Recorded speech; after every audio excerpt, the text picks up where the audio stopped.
We're going to lap 1, turn 1 with Alonso and Gasly, and what is potentially, in my opinion, the most ridiculous 5-second penalty I've ever seen being awarded on an F1 track. And I just want to talk to you about this and then get your opinion, because obviously that's what we're here to do. But it's lap 1, turn 1, strange conditions on the track because it's slightly raining. It's not properly raining. If you're British, you kind of understand what that means. It's only ever so slightly drizzling. It's a wet track. They're all on intermediate tyres going into turn 1. Obviously, everyone's trying to spot their braking point, for the first time in anger. They've obviously done an outlap, but this is, it's all very touch and go.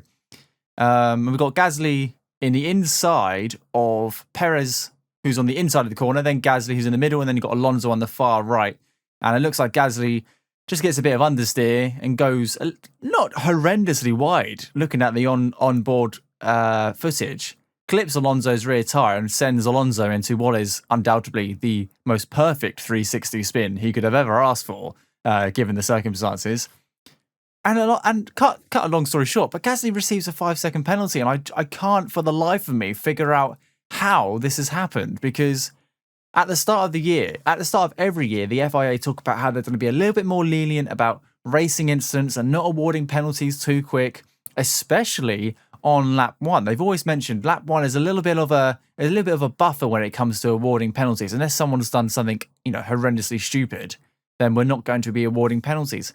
And yet what looked like a completely innocent matter was slam dunked with a 5-second penalty. And I can't believe it. Turn 1 of a wet race and 2 cars make slight contact. And here we are, 5-second penalty. What are your thoughts? Well, first I would ask, why shouldn't he get a penalty? I'm not saying that he definitely should have done, but why shouldn't he get a penalty? Sorry, I was expecting you to talk a little bit longer than that because I just took a mouthful of my drink.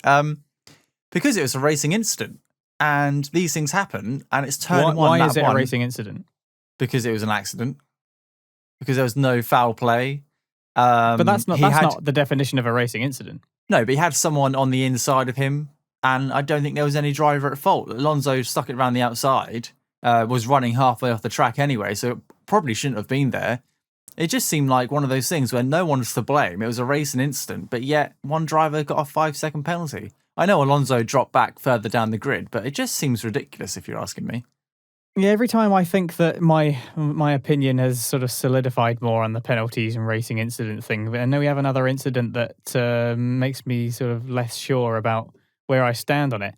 In a way, Gasly's penalty appears to be a sign of the kind of consistency that a lot of fans who have complained about penalties not being given have been asking for, because I'm not entirely sure how I feel about the leniency that they give on lap 1, because it's not clear. It's just another vagary of the rules, isn't it? How much leniency do they give? What constitutes something getting a penalty and what doesn't on lap 1? And why should we forgive them on lap 1?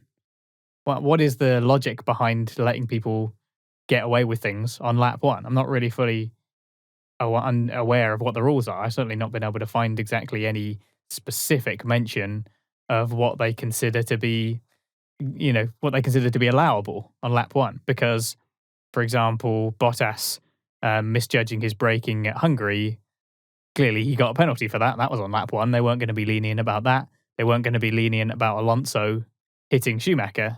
He took out half a dozen cars. True.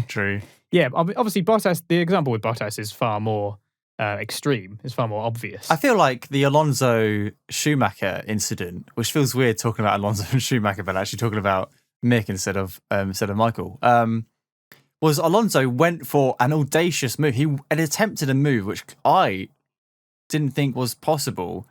He put himself in an awkward situation and actually took out another car by attempting a move, whereas Gasly, Perez, and Alonso were all just turning around turn 1.